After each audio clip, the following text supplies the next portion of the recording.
the color adjustment workflow.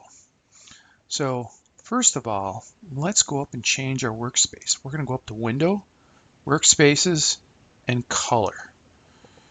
And so when we're talking about color adjustments, we're usually talking about two different main phases of our work. These are, number one, making sure all the clips have the same matching colors and brightness and contrast.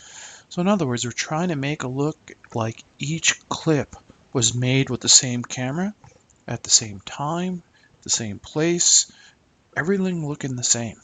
So it's very disorientating to the viewer when it jumps from all kinds of different colors, from very cool to very warm colors. Next, we want to provide a different look to it. In other words, particular color tint to it perhaps. So we have two terms. One is color correction and color grading. Color correction is when we're trying to standardize all the shots. All right, we're trying to standardize so they all fit together, and we're trying to improve those clips so that they all seem to look alike, and and uh, and we're just trying to make them flow together. Color grading is when we're trying to provide an atmosphere for the story, some stylized way of showing it.